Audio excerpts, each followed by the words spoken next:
네, 오늘 빌립보서입니다. 빌립보에 있는 교회에 쓴 책인데요. 저자는 여러분 다 알다시피 바울이 계속해서 성경의 신약의 3분의 2를 썼습니다. 예수님은 성경을 직접 쓰지 않으셨어요. 예수님이 직접 쓰셨으면 되는데 예수님은 말씀을 하셨지만 예수님이 직접 하신 말씀을 기록한 게 복음서, 마태, 마가, 누가, 요한이고요. 그리고 이제 그 나머지를 이제 서신서라고 편지입니다. 그냥 대부분 편지입니다. 그래서 다시 한번 마태복음, 마태, 마가, 누가, 요한 복음을 복음서라고 그리고 예수님이 하신 가르침을 이제 사도와 사도가 아닌 분들도 평범한 우리와 같이 평범한 이들이 쓴 책이 신약 성경이라 할 수가 있습니다. 이 세상에서 책을 우리 모두가 이 땅에 태어나서 책을 한 권이라도 저수를 하고 가는 게 참 아름다운데 그게 쉽지가 않죠. 평생을 살면서 책 한 권을 저서를 내기가 정말 그건 너무나 어려운 일입니다.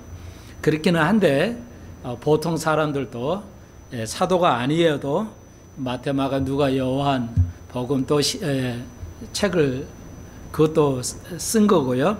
오늘 계속해서 이제 복음서 말고 이외를 서신서라고 그랬죠. 서신서 편지라고 하는 거죠. 편지를 쓴 것이 오늘날 경전이 되어 기독교의 경전이 되었습니다. 그래서 우리가 그만큼 우리가 책을 읽고 책을 읽는 것은 모든 이들에게 필요한 것이라는 것 다시 한번 말씀을 드리고, 바울이 이제 이 책을 썼고 빌립보에 지금의 그리스 나라인데요. 그리스에 있는 교회들에게 이제 여러 가지 이유가 있는데 빌립보에 있는 교회들이 이제 바울에게 헌금을 보냈습니다.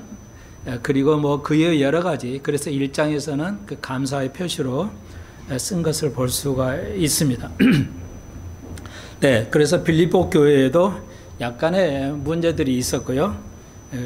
그리고 우리가 알다시피 바울은 이 편지 쓸 때 감옥이 있었는데 에베소서, 빌립보서, 골로새서, 빌레몬서 이 네 가지, 에베소서, 빌립보서, 골로새서, 빌레몬서 이 네 가지는 옥중서신이라고 합니다. 요한계시록에도 반모섬 거의 옥중이죠. 유배되어서 그냥 거의 옥에 있는 것, 감옥에 있는 것 같이 쓴 책이라 할 수가 있는 책인데, 이런 그 어려운 속에서 감옥에서 아무것도 없는 감옥에서 이런 엄청난 글을 쓸 수 있다는 것, 이건 뭐 정말 엄청난 것인데요. 그래서 이 고통을 당하고 있는 또 감사의 표시로 빌립보에 있는 교회들에게 바울이 편지를 썼다 할 수가 있습니다. 그리고 우리가 너무나 잘 알 수 있지만 그 요한계시록의 사도 요한이 쓴 요한계시록도 아주 지금은 관광도시이라 하지만 그 도시 유배되어서 반모스의 그 조그만 섬에 유배되어서 그 어려운 속에서 바울은 오늘 로마의 감옥에서 이런 좋은 작품, 엄청난 영감의 책을 냈다는 것은 오늘 우리가 배워야 할 일이다 할 수가 있습니다. 또 우리가 여러분도 알다시피 모든 예술가, 특히 음악가들이 그 생애가 편안할 때 잘 먹고 잘 살아서 예술가들이 그때 잘 쓰는 작품은 거의 없다 할 수 있습니다. 여러분도 잘 알다시피 가장 어려울 때, 인간관계에서 가장 어려울 때, 또 물질적으로 가장 어려울 때, 또 여러분이 아시는 베토벤도 그의 가족이 온통 태어난 모두 그 베토벤 부모에서 태어난 자녀들이 여럿이 있었는데 다 질병, 아주 그냥 굉장한 질병으로 고통 속에서 자녀들이 있었습니다. 그래서 베토벤을 나지 않으려고도 했었는데 그 어려운 속에서 베토벤이 태어나고 그 베토벤이 그 어려운 속에서 음악가의 최고의 악성이라는 음악의 가장 거룩하신 악성, 음악의 가장 어려운 귀머거리도 되어 귀가 들리지 않았지만 나중에 않게 되었지만 우리가 알다시피 가장 그래서 별명이 악성, 음악가의 가장 거룩하신 분이라 할 수 있는 악성이라는 별명을 붙여주면서 아주 알 수 있습니다. 그래서 많은 이들이 이렇게 환경이 어려운데 자녀를 낳을까요 말까요 할 수가 있는데, 만약에 베토벤을 그 부모가 자녀들이 먼저 태어난 아이들이 너무너무 그 선천적인 병을 얻고 있어서 이거 안 되겠다 낳지 않았다면 오늘날에 인류에게 최고의 선물이 되는 베토벤을 없었다는 것을 우리가 알 수 있습니다.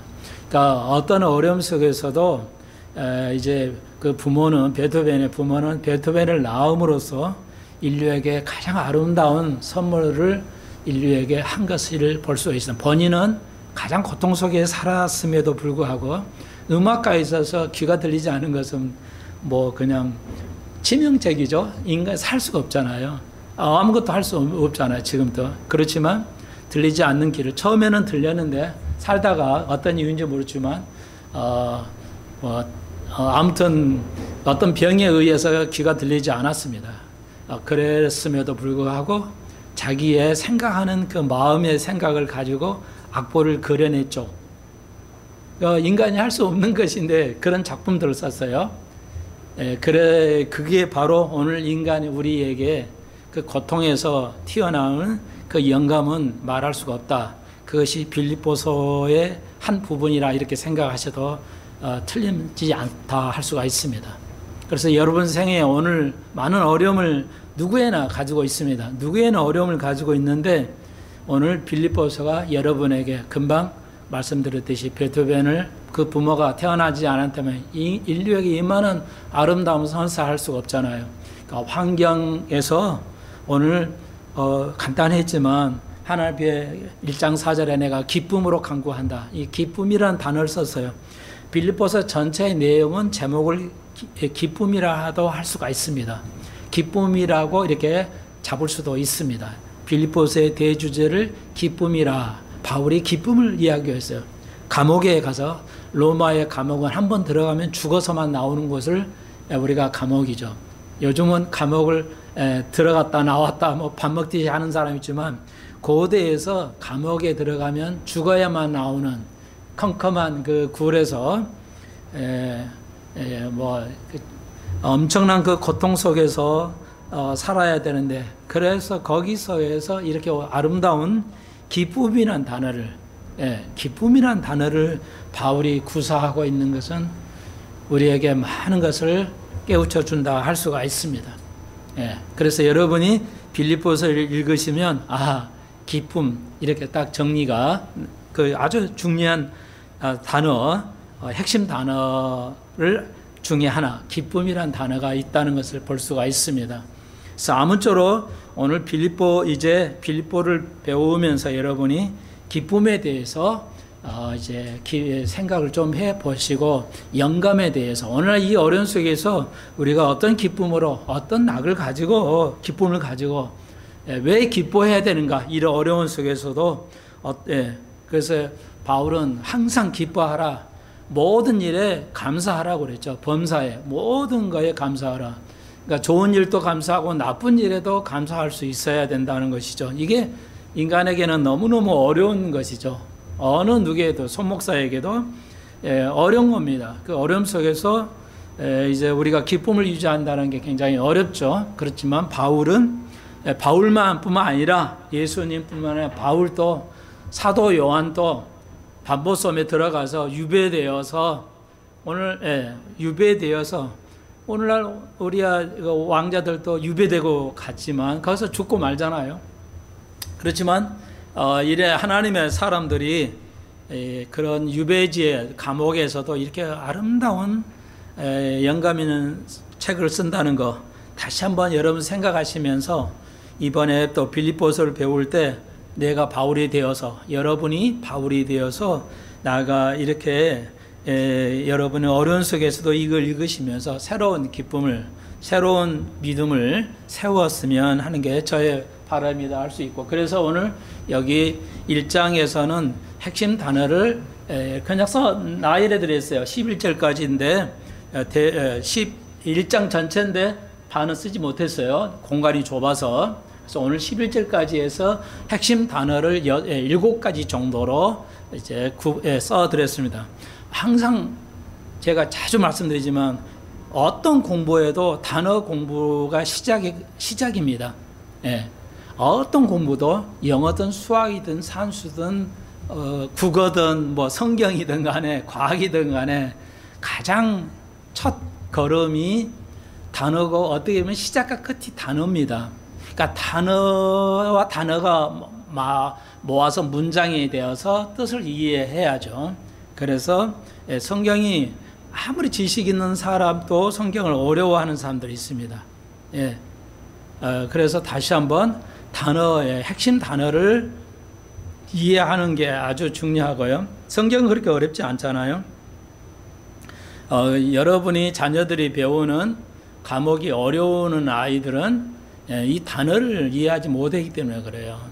그러니까 어떤 과목을 배워도 단어를 잘 알고 있어야 됩니다.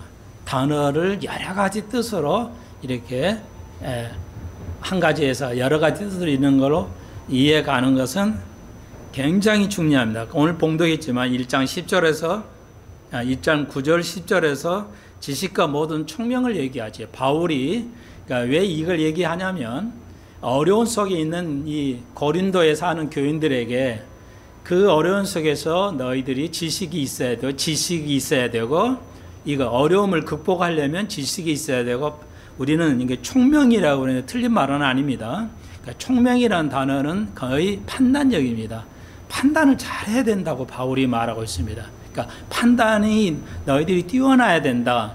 그러니까 이거 잘못 판단하면 국가도 망하고,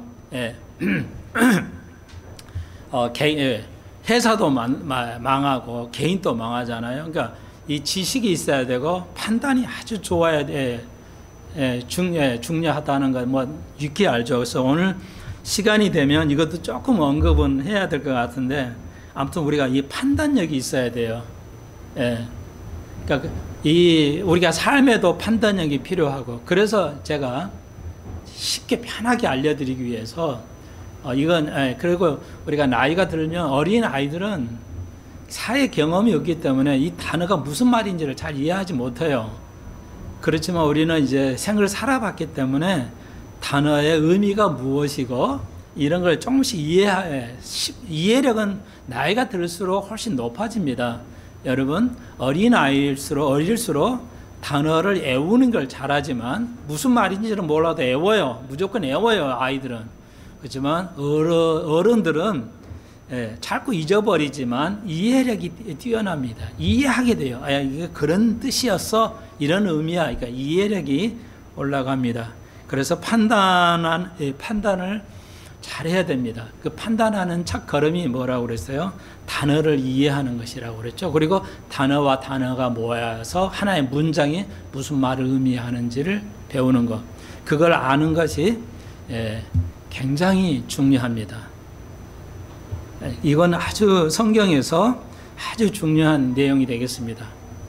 그래서 단어 하나하나를 익히시고 공부하는 첫걸음이자 아무리 어려운 것도 말을 알아들으면, 단어를 알아들으면, 그래서 사도 요한은 요한계시록 1장에서 첫 절에서 읽고 듣고 그의 말씀대로 사는 자가 복이 있다고 그랬죠. 그러니까 하나님의 말씀이 있는 게 복이고, 또 그걸 그대로 말씀대로 살고 듣는 거, 하나님의 말씀을 듣는 거 아주 중요한 것이다 할 수가 있습니다. 네.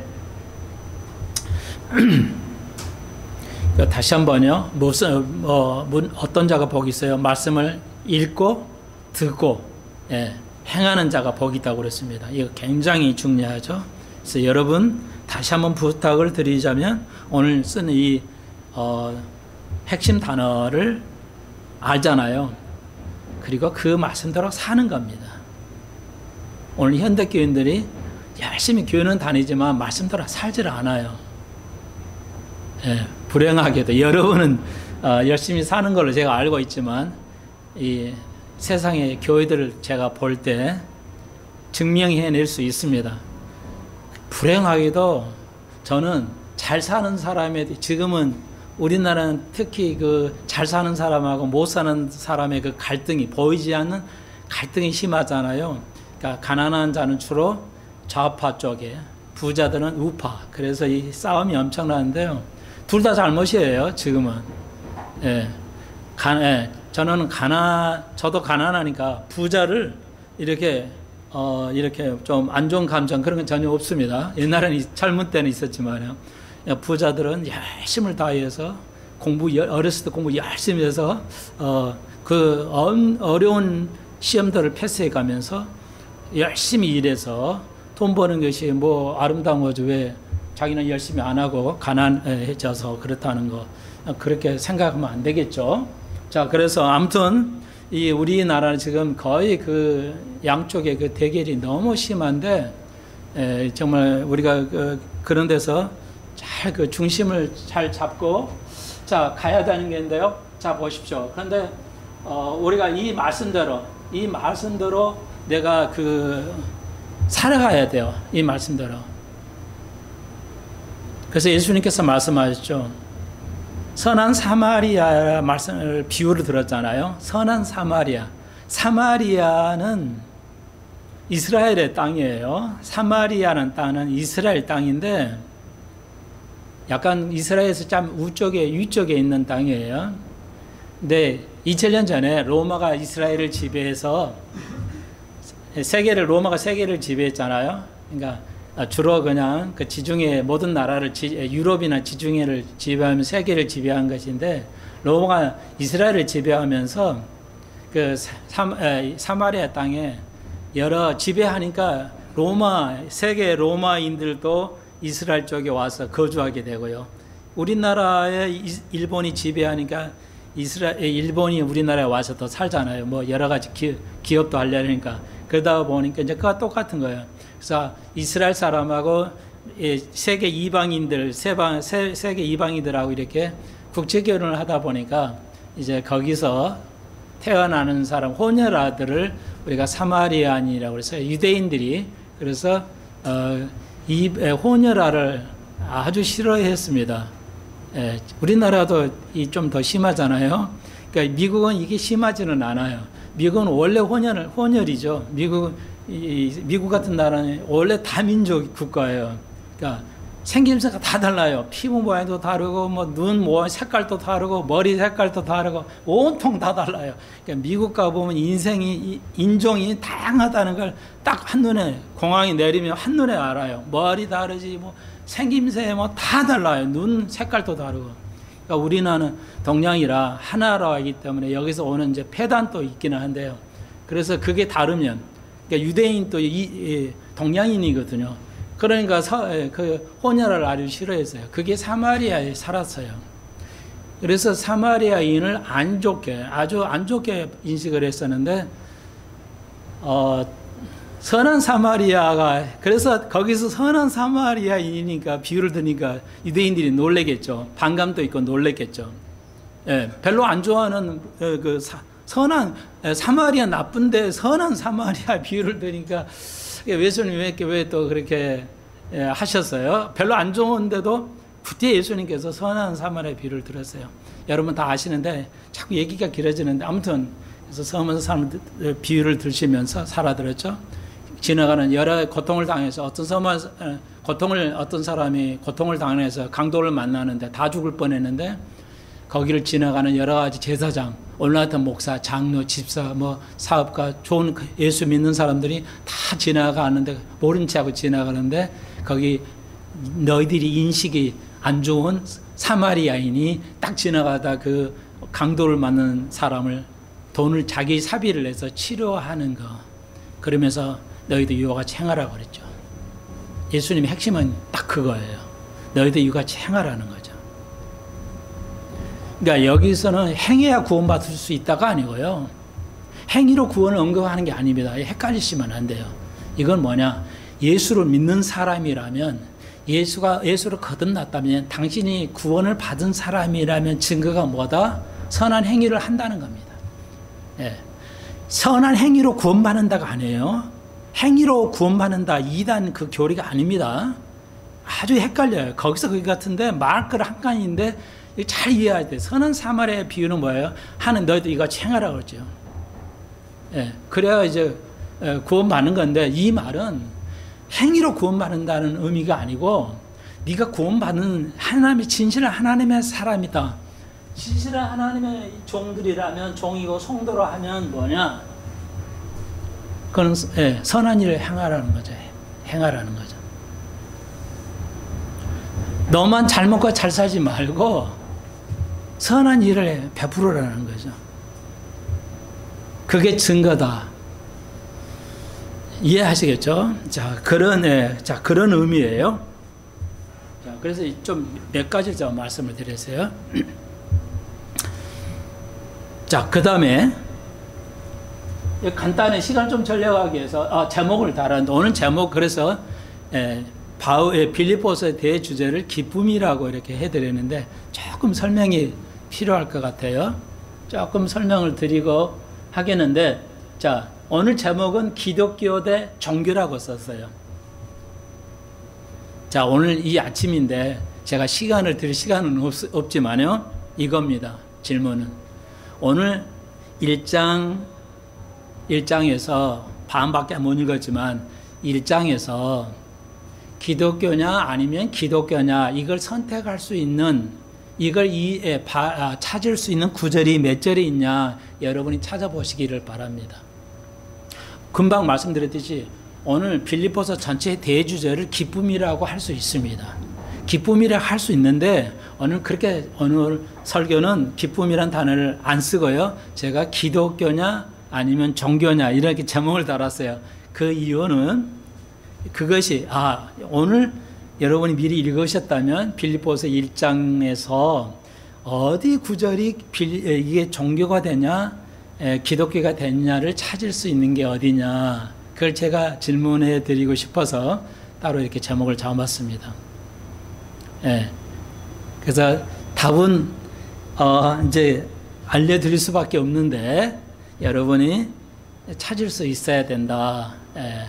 어느 구절에서 이게 기독교를 얘기하는 건지 종교를 얘기하는 건지 이걸 좀 여러분이 찾을 수 있어야 된다.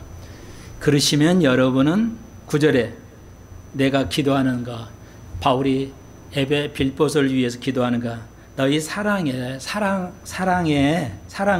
지식과 모든 판단력이 더 풍성해지기를 내가 기도한다. 사랑에서 더 풍성해지기를 기도한다. 사랑이 있는데 여러분이 사랑이 있는데 그 사랑의 지식과 그러니까 지식에서도 사랑이 넘쳐야 되고 또 총명한 판단력에서도 사랑이 좀 넘쳐야 된다.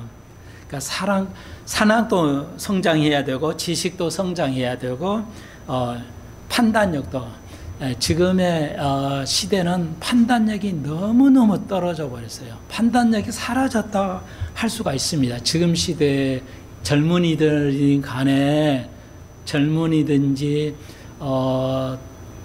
나이가 든지 어린 아이들은 판단력이 너무 떨어지고 있어요.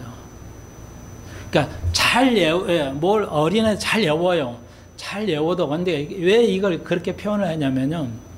우리나라에 우리가 알다시피 정말로 다양한 분야의 수재들, 천재들이 너무 굉장히 많잖아요.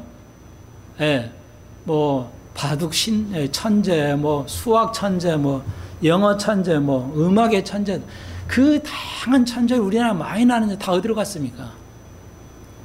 그 천재들이 계속 성장을 해야죠. 국가에 공헌을 해야 되는데 이 정치판에 천재가 없잖아요.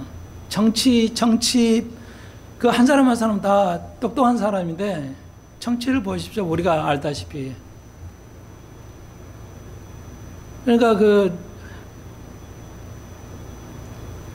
현대 회사 있잖아요. 아니 지금 현대 마켓인가 뭐 선거할 때 그냥 전 직원이 탄핵을 해야 된다. 표를 달고 사업을 하다가 다 1,100명인가 해고 당했대잖아요. 그러니까 그 많은 사람들이 판단력이 너무 떨어져요. 그 지도자나. 그러니까 요즘 여야인들이 생각하는 것 봅시다. 판단력이 너무너무 떨어지죠. 그 사람은 개개인 보면 다 똑똑해요. 예.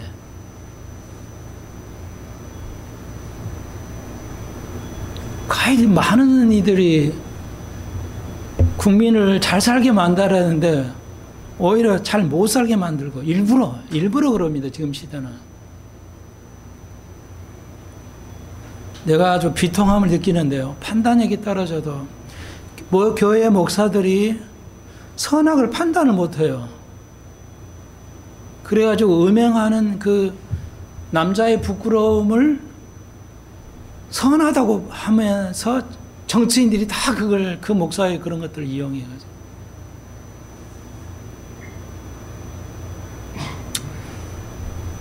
자, 그건 좀 뒤에 갔고요. 자, 이제 간단하게 한 번 더 살펴보겠습니다. 빌보서 1장 1절에 그리스도 예수의 종 바울과 디모데라고 했습니다. 그리스도 예수 안에서 빌립보에 사는 모든 성도와 감독은 목사를 의미합니다. 집사들에게 편지한다. 편지죠. 하나님 우리 주 아버지와 주 예수 그리스도에게 은혜와 평강이 너에게 있을지어다. 여러분에게도 계속 여러분 이 말씀을 대신해서 여러분에게도 늘 목사로서 이제 여러분에게 그 은혜와 평강이 있기를 기도하는 거죠. 네. 자, 그런데 금방 말씀드렸듯이 말씀대로 살아야 돼요. 말씀대로 살지 않으면 구원 못 받습니다. 말씀대로 살아야 구원 받습니다. 이 말은 행위로 구원 받는다는 게 아니라 말씀대로 살지 않으면 구원 받지 못합니다. 목사님, 그러면은 그 행위 구원이 아니에요. 그럼 행위 구원하고 제가 말씀드려야 차이는 뭐냐면 구원 받은 자는 그런 그 말씀으로 살려고 한다는 것이죠. 그러니까 그런 것이 아예 없다고 하면 치명적인 겁니다. 그래서 우리가 봉독은 안 했지만 빌립보서 1장 27절 너희는 그리스도 복음에 합당하게 생활하라고 말하고 있습니다. 그리스도 복음에 합당하게 생활을 하라는 겁니다. 그것이 28절 끝에 구원의 증거, 빈거, 구원의 증거라고 말하고 있습니다. 구원의 증거를 보여야 됩니다. 그래서 예수 믿는 사람이요 공산주의를 좋아한다면 어떻게 되겠어요? 거짓이죠. 그건 속고 있는 겁니다. 예수 믿는 사람들이요 그런 단체나 그런 정치 단체를, 그러니까 어떤 단체요? 그러니까 어떤 단체라도 남자끼리의 부끄러움, 여자끼리 부끄러운 것을 제가 이런 표현하는 거 여러분 이해하시겠죠? 직설적으로 하면 안 되니까. 그러니까 남자들의 부끄러운 거 로마서 있듯이 그걸 지지하거나 해주는 단체를 지지하면 구원 못 받습니다.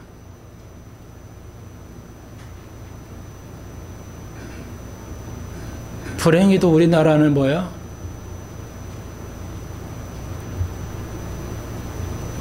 말씀드리기가 입에서 나오기 어렵네요.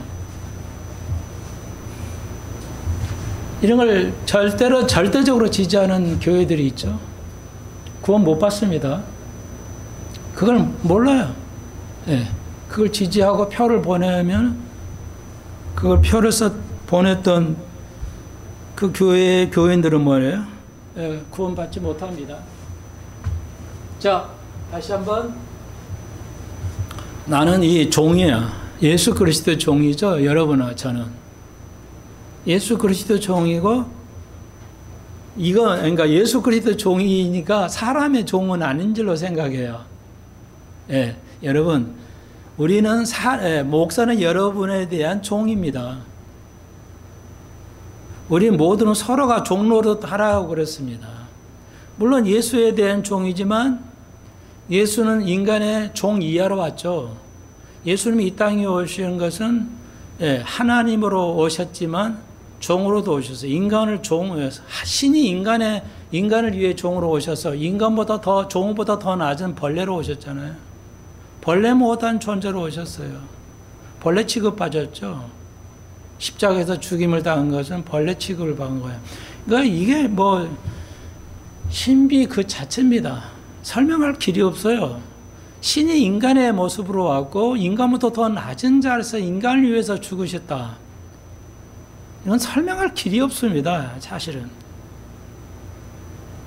신학적으로 이건 설명할 길이 없어요. 사실은. 여러분은, 우리는 어때요? 한 조그마한 자존심 깎은 일에도 그냥 화가 팍팍 나잖아요. 인간이 조그만 자존심이 깎아도 견딜 수가 없는데, 신이라는 분은 거룩하신 분이잖아요. 그분이 인간보다 더 낮게 취급을 받았다는 거에 대해서 화내시지 않으시잖아요. 그럼 뭐로 설명해야 됩니까? 그러면 우리는 얼마 더 낮은 종으로 내려 앉아야 되냐? 예수님도 우리가 보는 낮은 존재이기 때문에 우리가 얼마 더 낮은 존재로 내려가야 되냐? 이걸 고통스러워, 내가 종으로 살지 못한다는 거 고통스럽다면 나는 그 가장 아름다운 성도라고 봅니다. 다시 한번. 내가 종으로 이 땅에서 많은 사람의 종로도 하지 살지 못하는 것에 대해서 비통함을 느끼기 때문에 여러분 참 성도예요. 근데 이런 걸 인식이 자체가 없어. 그러면 이건 구원받지 못할 수도 있다. 이렇게 말씀드릴 수 있습니다. 이제 그거요. 금방 말씀드린 1장 모든 성도들에게, 우리는 성도라고 그러는데, 성도예요. 영어로는 saints라고 그러는데, 거룩한 길을 가는 자들을 성도라고 하죠. 우리 말 그래도 거룩함이에요. 그러니까 거룩함은 이 단어 뜻을 좀 정의해 드릴게요. 그러니까 원어로는 하기오스라는 뜻인데 거룩함, 헬라어로, 그러니까 영어로는 saints라는 말은 세상과 구별되는 삶을 살아요. 세상과 똑같이 삶을 살아요. 저 사람은 세상 사는지 세상 사는 게 안 사는지 여러분이 저 알고 있어요. 뭐 여러분이 저를 보잖아요. 제가 목사답게 살아가는지 다 보잖아요. 목사님, 내가 목사님 사는지 내가 좀 감독해 볼게요. 이러지는 않지만 다 알아요. 어린 아이들도 어른도 다 우리 교회 목사가 정말 목사답게 살아가느냐를 봐요. 속으로 심중에 판단합니다. 안 한 사람 없어요.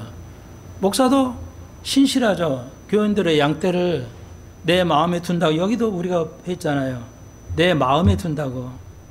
너희들이 내 마음에 있다는 거에 대해서. 그러니까 목사의 마음에는 성도들의 영혼을 위해서 마음에 둬야 되겠죠. 그게 진실한 하나님의 사람이니까요. 이제 그런 걸 다 보고 있어요. 내 양이 진실한 양이 되는 것인가. 그걸 알려줘야 돼요. 저번 주에 말씀드린 양은 스스로 판단하지 못합니다. 스스로 절대 판단하지 못하고 눈이 5m 이상은 보지를 못해요. 눈이 태워야 돼서. 그래서 지 멋대로 가버립니다. 여러분은 내가 이 길을 잘 가고 있냐? 이건 내 앞길을 잘 판단하고 가고 있냐 생각을 할 수 있지만 쉽지가 않아요. 굉장히 어렵습니다. 저는 금방 말씀드렸듯이 가진 자의 큰 교회, 대형 교회라든 데에서 편견이 없습니다. 젊을 때는 있었지만요. 시기와 질투 뭐 이런 거 있었지만요. 자, 보십시오. 이건 객관적인 판단입니다. 오늘 한국교회, 대형 교회가 하나님 앞에 올바른 교회가 하나도 없을 정도입니다. 우리는 첫 번째 문을 열었던 세문안 교회. 그 원로 목사님은, 옛날 목사님은 훌륭하셨어요. 지금 목사님에 의해서 완전히 복음에 벗어나 버렸어요. 지금 제가 알고 있는 대형 교회들은 단 하나도 하나님 말씀대로 그 교회의 말씀으로 유지하고 가는 교회를 지금 보지 못합니다. 거의 다 다른 복음을 가리켜요. 제가 어느 교회를 지정할 수는 없지만, 어느 정도는 다 그 교회에 어느 정도 문제가 있다는 걸 제가 다 알고 있는데, 지금은 여기서 말씀을 드릴 수 없지만, 똑바로 된, 말씀을 지키고 그 말씀대로 살아가려고 하는 교회를, 대형 교회를 볼 수가 없습니다. 그냥 평범한 교회가 아니라 다 그냥 다른 복음으로 가버렸어요. 대형 교회들이.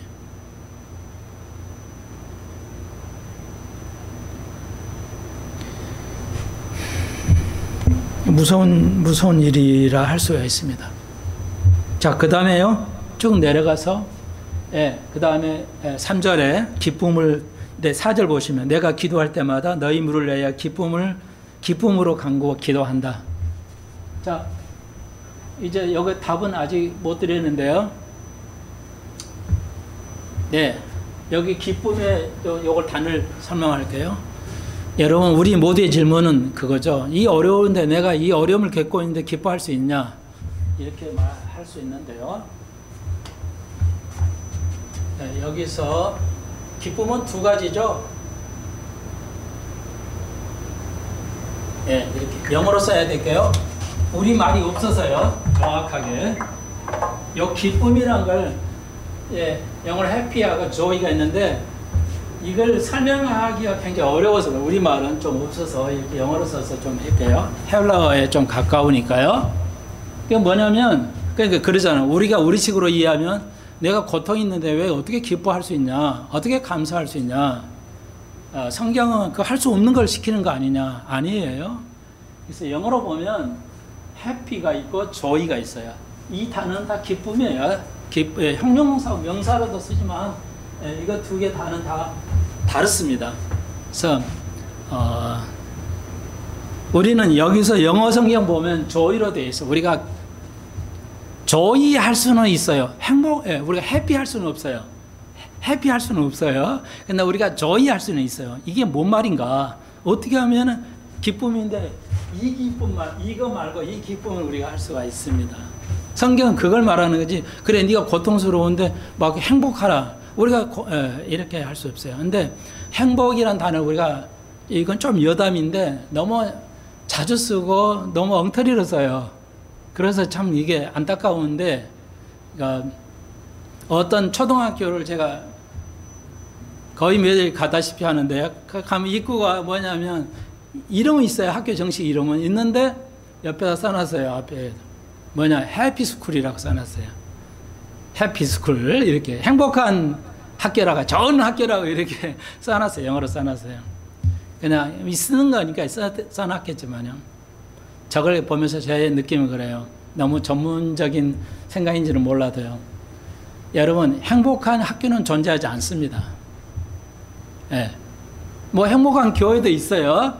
근데 우리 문화는 돼요. 근데 우리가 좀 생각해보면 행복한 학교는 왜냐하면 공부가 너무 힘들기 때문에 공부가 힘들어요. 쉽지가 않습니다. 행복한 운동 있습니까? 행복한 운동 있어요? 체육? 그런 거 있어요? 그냥 심심풀이로 하는 거나 건강으로 하는 건 되지만요. 먹고 사는 프로들이 운동하는 건 너무너무 힘들잖아요. 그래서 행복한 운동이다. 그런 건 존재하지 않습니다. 그러니까 미국에서는 학교를 해피스쿨이라는 거 붙이지 않아요. 거의 없다고 보시는 거 맞을 거예요. 저도 AI로 확인도 해봐서 말씀을 드려요. 미국에서는 해피스쿨이라는 게 없습니다. 쓰지 않아요. 굉장히 어색하게 들려요. 근데 우리는 이제 이런 영어 개념이 없으니까 그냥 해피를 아무 데다 갖다 막 붙이는데, 해피를 아무 데다 붙이는데 아니에요. 진짜 행복한, 성경에서 진짜 행복하다고 할 때는, 복 있는 자, 이럴 때는 해피를 써요. 복 있는 자, 이런 마태복음 5장 복 있는 자는 해피를 써요. 그렇지만 우리가 고통 속에서도, 어려움 속에서도 우리가 기쁨을 잃지 않은 것은 joy를 씁니다. 이 차이를 구분해야 돼요. 근데 우리는 이제 우리나라에서 이걸 구분하고 쓰니까 학교에서도 엉터리 영어를 쓰는 거죠. 그 뜻은 모르고요. 여러분 그렇게 이해하시면 되겠어요. 그러면 이 joy는 어떻기 때문에 이걸 우리가 할 수 있냐? 자, 이것은 여러분의 환경에 기초하지 않습니다. 이 joy는 의미가 뭐냐면, 이건 생각에 기초하는 거예요. 생각에. 그러니까 환경은 어렵지만 하나님이 나를 위해서 이 어려움을 주시는 걸 거야. 모든 게 협력하여 선을 이룬다고 그랬지 않아? 그래서 구약의 요셉이 젊은 나이로 형제들한테 배반을 당해서 노예로 팔려갔지만 총리가 됐잖아. 나에게도 그런 복이 있을 거라고 생각하시는 것이 성도라는 겁니다. 거룩이란 말은, 성도란 뜻은 두 가지예요. 금방 말씀드렸죠. 세상과 구별되는 거. 세상 사람이 똑같이 그렇게 사는 게, 저를 쳐다보니까, 쟤는 좀 다르게 살구나. 네, 그거예요. 그다음 똑같이, 또 한 가지가 더 중요한 것이 있어요. 이게 뭐냐면, 이거 환경을,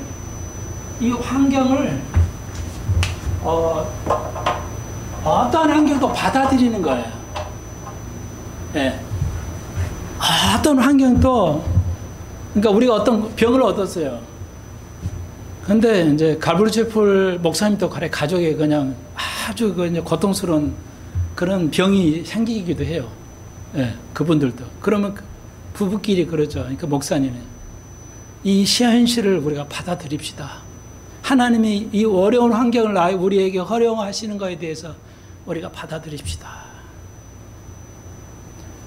우리는 어떤 환경에서도 이 어떤 환경도 하나님이 운영하신다는 생각을 가진다는 거, 그걸 현실을 받아들이는 거. 나는 싫어, 짜증나고 죽겠어, 이거 빨리 해결해 주세요, 이게 아니라 바울도 그러듯이 그 환경을 그대로, 내가 감옥에 있는 걸 감사한다 그랬잖아요. 지금 내가 죽을 곳으로 들어와 있어도 바울이, 사실 바울은 전도하려고 로마로 갔다가 거기서 갇히게 된 거거든요. 빌립보를 쓰게 되는 것이. 그러니까 바울이, 우리가 알잖아요. 사도행전에서 바울과 실라가 감옥에 들어갔다, 이거예요. 바울과 실라가 전도로 로마라서 자기 정당함을 로마 네로 황제에게 정식 이제 호소하려고 로마까지 간 거예요. 그런데 거기서 잡힌 거예요. 유대인들이 고발해가지고 잡혔어요. 감옥에 들어갔어요. 바울의 신라가 찬양을 하는데 옥문이 열렸잖아요. 옥문이 열렸어요. 찬양하는 거 옥문이 열렸어요. 찬송 힘이 아니거든요. 어떤 목사님들은 그 찬양 힘이라고 이렇다. 옥문을 열리는 찬송. 그런 소리 하는데 너무 웃긴 소리예요. 그 전혀 아닙니다. 찬양 힘이 그렇게 있는 게 아니고 하나님께서 그냥 하신 거예요. 바울과 신라가 찬양을 했어요. 옥문에서. 그 감상을 했어요. 그 옥중에서 감사했더니 문을 열었어요.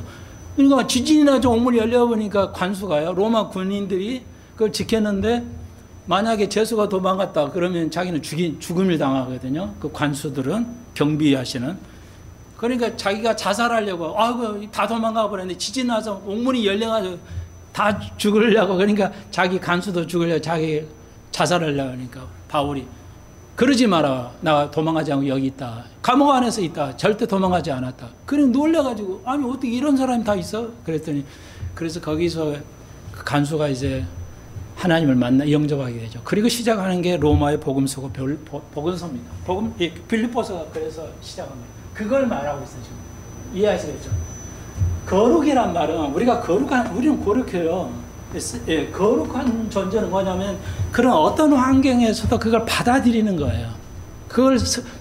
그게 슬프지만 그걸 받아들이고 하나님께 원망하거나 누구를 원망하거나 누구에게 그냥 화풀이 하거나 짜증을 내거나 그런 거 아니라는 거예요.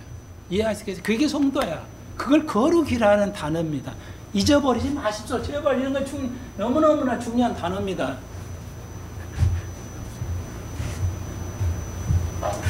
얘기를 그래서요, 정리를 좀 해볼게요. 환경에 의해서요, 내가 기뻐하는 게 아니고요, 이 조이라는 기쁨은 생각을 가져야 돼. 내가 받아들여야지. 이게 다 하나님이 하시는 거야. 이 어려움도, 국가의 어려움도, 그래, 전화위복이 있잖아. 하나님께서 필요하셔서 하신 걸 거야. 이렇게 속에서 기뻐하는 거. 행복하지는 않지만 기뻐하는 것, 그걸 조이라고 해요. 그러니까 그 생각이 근원이지 실제 환경에 근거하지 않아. 이해하시겠어요? 그래서 해피는 환경에 근거하는 거예요. 그러니까 뭐냐면 학교에서 해피스쿨 이외에 안 되는 우리는 어색하지 않아요. 해피라는 개념도 없고 학교라는 개념도 별로 없어요. 우리는 해피라는 개념이 없기 때문에 이게 조이도 개념이 없죠. 이론적으로 알잖아요. 느낌은 우리가 알 수가 없어요. 우리 단어도 느낌이 있잖아요, 우리가. 근데 영어는 우리말이 아니니까 느낌이 없어요. 그냥 갖다 그냥 애들이 쓰니까 갖다 붙이는 거야. 애들도 그냥 애우기만 하지. 그러니까 이걸 설명을 해야 돼요. 실제 이제 영어가 수준이 올라가면 영어도 이렇게 수준이 올라가면 그러니까 해피는 아주 그냥 진짜 그 환경이 좋은 거예요. 그런데 학교는 왜 해피가 안 되냐? 진짜 공부가 힘들잖아요. 공부가 진짜 힘듭니다. 공부도 쉽지는 않아요. 그 중에서 수학이 제일 어렵잖아요. 죽을 맛이야. 그래서 미국 사람들은 해피 스쿨이라는 게 없어요. 여러분, 이제 우리 같으면 헬스클럽 이러잖아요. 그러니까 그럼 운동기구가 있는 걸 헬스클럽이라는, 미국에서는 헬스클럽도 거의 없다고 해요. 미국에서는 헬스클럽도 거의 쓰지 않아요. 거기 운동한다고 해서 건강이라는 단어를 쓰지 않습니다. 왜? 그걸 한다고 건강해지지는 않습니다. 예, 그래서 저는 헬스를 추천하지는 않아요, 목사로서는. 제일 좋은 건 달리기죠. 엉덩이가 크잖아, 인간은. 엉덩이가 크잖아요. 왜 커요? 달리기 하라고 큰 거예요. 의사가 그러더라고요. 걸어가는데 엉덩이는 쑥 들어가도 아무 상관없어요. 걷는데. 1시간, 2시간 하는데. 근데, 엉덩이 이렇게 큰 이유는 달리려고 있어요. 달리라고. 이렇게 달려야 돼요. 달려야 힘이 팍 생기죠. 운동. 아무튼, 힘들어요. 그게, 행복하지 않습니다. 공부라는 게 너무 힘들어서 해피가 될 수가 없어요. 그래서 해피를 다 쓰지 않아요. 그러니까 좋은 학교, 그런 뭐야. 굉장히 famous school, 이렇게 유명한 학교. excellent school, 그래서 아주 뛰어난 학교, 이렇게 쓰지, 좋은 학교나 이런 걸 쓰지, 예, 우리 같으면 명문 고등학교, 명문 대학, 뭐 이런 식으로 쓰지, 해피한 스쿨 이런 거 없어요. 교회는 있겠죠. 예, 해피 처치는 있겠죠. 그러잖아요. 아, 그래, 해피하다. 그러니까, 미국의 단어는 여러 개가 많은데요. 이 행복한이라는 단어가 많아요. 기쁨이라는 단어가 많은데, 가령, I'm happy to see you. 내가 당신을 이렇게 만나고 봐서 참 내가 I'm glad. 그러면 I'm glad to see you. 그럼 나는 당신을 만나서 기쁜데 요렇게 하는데 glad이라는 단어도 있는데 그걸 안 쓰고 I'm happy to see you 뭐 이러면 나 당신을 위해서 내가 만나게 해서 내가 너무 해피해. 그러면 굉장히 좋아합니다. 미국 사람들은. 해피라는 단어는 굉장히 행복한 단어예요. 그러니까 우리의 말은 기쁨이라기보다 아주 행복한 그런 의미야. 그러니까 그런 의미로 해피를 쓰면 훨씬 이 사람들 좋아하죠. 다 뜻이 있어요. 아시겠죠? 자, 그래서 여기서 말하는 빌립보에서 말하는 것은 나를 이렇게 어려움을 주시는 거 허용하시는 것도 하나님께서 어떤 뜻이 있겠지. 그렇게 받아들이면서 기뻐하는 거예요. 생각에서 기뻐하는 거예요. 내 몸이 기쁜 게 아니라 생각이 기쁜 거예요. 그거 생각을 기초하는 것이 그게 여기서 말하는 기쁨이에요. 그렇게 이해하시면 되겠고. 이건 지금 조금 더 말씀을 드렸는데 우리나라 번역이 지금 제대로 번역이 안 돼서 이게 이건데 이거 하나만 해. 시간이 좀 가서요. 네. 여기 보시면 9절 10절에 내가 기도하는데 너의 사랑을 지식과 모든 총명, 판단력에서 풍성하게 되기를 바라고 너희로 선한 것을 분별한다고 그러는데 이거 잘못된 번역이에요. 선한 것이 안 하고요. 선한 것을 분별한다 이런 의미가 아니고요. 이것도 나도 아주 헷갈렸어요. 몇 시간을 찾아보고 이거 원어도 찾아보고 영어 찾아보고 영어 성경 보고 이게 많이 이것도 굉장히 좀 몇 시간을 허비했는데 선한 것이 아니고요. 예. 너희들이 어떤 것을 해도 아주 최고로 그 판단력이 아주 그러니까 뛰어난 거. 그러니까 뛰어나야 된다. 영어로는 엑셀런이라고 그랬어요. 아주 그 모든 거에서 좀 뛰어나라고 하게 되기를 바란다. 예. 선한 것을 분별한다는 의미가 아니라 뛰어나야 된다. 어떤 것이 뛰어나게 잘하는 거. 엑셀런스는 굉장히 잘하는 걸 말하거든요. 그러니까 초등은 좀 드리면 초중고등학교, 대학교에서도 A학점 받으면 엑셀런을 줘요. 이게 아주 뛰어난 거.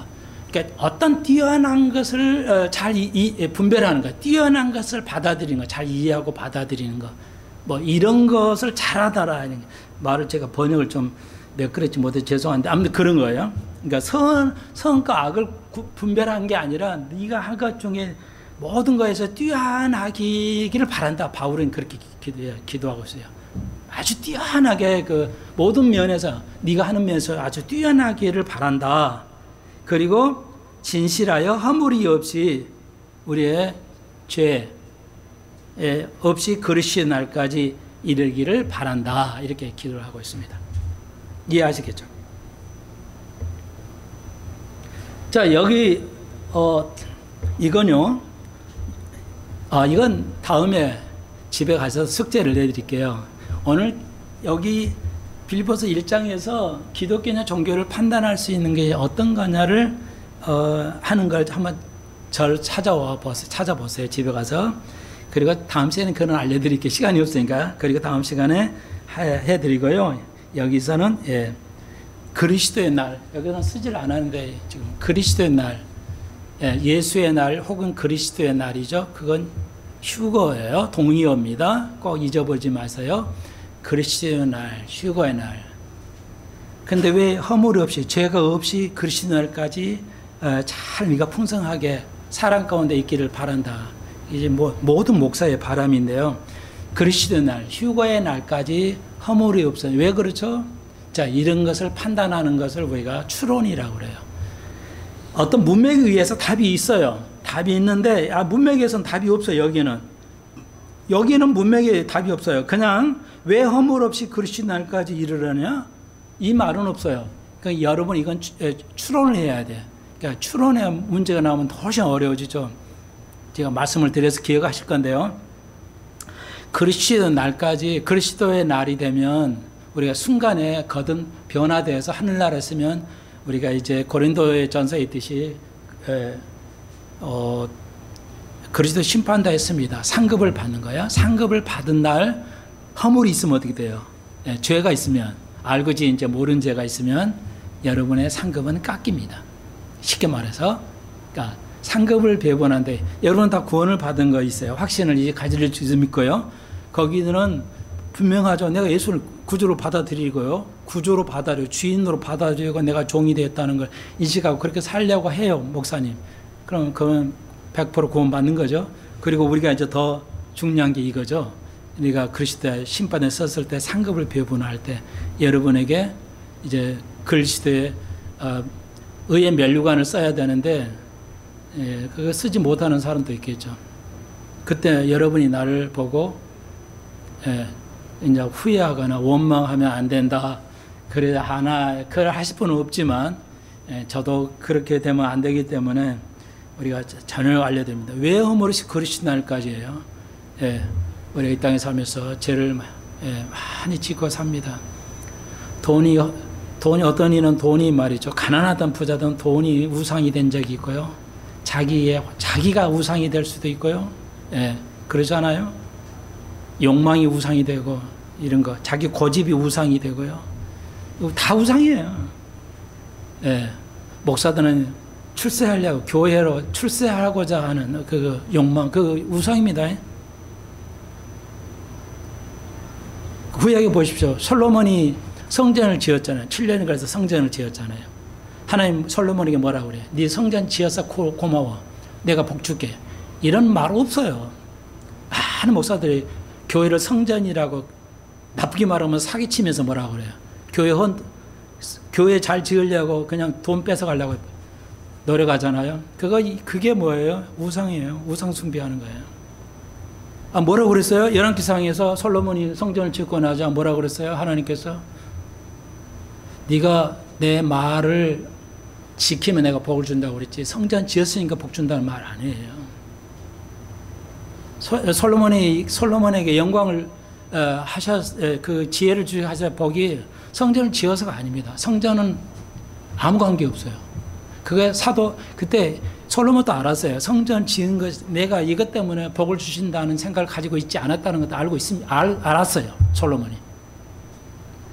하나님의 말씀대로 사는 것이 복을 받는 겁니다. 하나님의 말씀대로 사는 것이 복을 받는 거예요. 성전을 지고 교회를 지어서 복 받는 게 아닙니다.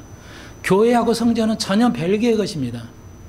단 한 번도 성전을 교회를 성전이라고 말하면 안 돼. 이건 그 목사는 너무 무식하거나 악한 생각이야. 성도를 속이는 겁니다. 우리의 몸이 성전이야. 우리 몸이 허물이 없어야 돼요. 이거 하나만 써도 끝날게요. 연결이 돼서 자꾸 시간이 다른 거 하면서 다른 거 걸리니까요. 그래서 애굽에서 나오잖아요. 출애굽이죠. 출애굽기 성경이 두 번째 책 출애굽기 다시 한번 여러분 알려드릴게요. 그래서 애굽이죠. 애굽에서 나오는 애굽에 있는 걸 뭐라고 그래? 죄 속에 있는 거야. 예수를 모르는 시대. 그래서 애굽에서 나오죠. 어디를 거쳐요? 홍해를 거치죠. 홍해를 걷는 게 뭐야? 물세례죠. 우리가 완전히 죽은 거야. 내 육신을 완전히 내 과거의 죄를 씻는 거야. 그게 물세례. 홍해를 걷는 게. 그 다음에 뭐예요? 사막에 들어가죠. 사막에. 예. 그래서 사막에 뭐야? 우리의 성도의 삶. 우리의 성도의 삶이죠. 사막에 지나서 이제 그 다음에 요단강을 건너죠. 빨리 쓸게요. 죄송해요. 요단강을 똑같은 강인데 이번은 요단강을 건너요. 요단강을 걷는 거 뭐냐면 이거는 성령 세례예요. 완전히 육적인 삶을 죽이고 영적 삶 하는 시작이죠. 그리고 이제 가나안 땅에 들어가죠. 가나안 땅은 전쟁이 엄청 많았죠. 천국이라는 거 목사 설교 틀린 설교입니다. 천국은 전쟁이 없어요. 그러니까 가나안 땅은 전쟁이 제일 많았어요. 그렇기 때문에 천국이 아니고요. 이거 영적 싸움이에요. 그러니까 영적 싸움을 하신 분들이 상급을 받습니다. 배분 받습니다. 그거예요. 출애굽이. 이 정도는 초등 수준이에요. 제발 좀 이해하고 아이들을 가르치고 쓸데없는 얘기하지 마시고 누가 돈 벌었더라, 누가 뭐 샀더라 그러는 거 필요 없어요. 하나님이 모르죠. 천년왕국 때는 어떨는지 모르겠지만 이건 설이에요. 저는 어떤 미국의 정보에서 들었던 건데 지금 모두가 금은 못 만든다고 그러잖아, 인간이. 그런데 현대 기술로 만들 수 있답니다. 나도 안 믿어요. 믿는 것도 아니고 안 믿는 건 안 해요. 정보에서 미국의 그 트럼프 쪽에서 나온 그 인사들의 정보에 의하면 그래요. 그 기술을 첨단을 가져오는데 금도 만들 수 있다고 그래요. 그 기술이 있답니다. 근데 천년왕국에는 아마 그런 기술이 쓸지 않을까 싶어요. 천년왕국 때는 모두가 갖고 싶은 금. 하늘나라에 가면 이 땅에 없는 금이 있어요. 투명한 금. 뭐 하는 사람? 영적 싸움에 이기는 자, 흠이 없이 거는 거, 흠이 없이 그리스도 앞에 서는 거. 기도를 해줍시다. 주님, 우리 영적 싸움을 살아가고 있는데 승리하는 싸움을 살 수 있도록 주께서 인도해 주옵소서. 그리고 늘 속에서 기쁨이 나와서 우리가 누구를 원망하거나 상처를 주거나 그런 것이 아니라 늘 기쁨을 이야기하는 성도의 삶을 살 수 있게 해 주옵소서. 예수님의 이름으로 기도합니다. 아멘.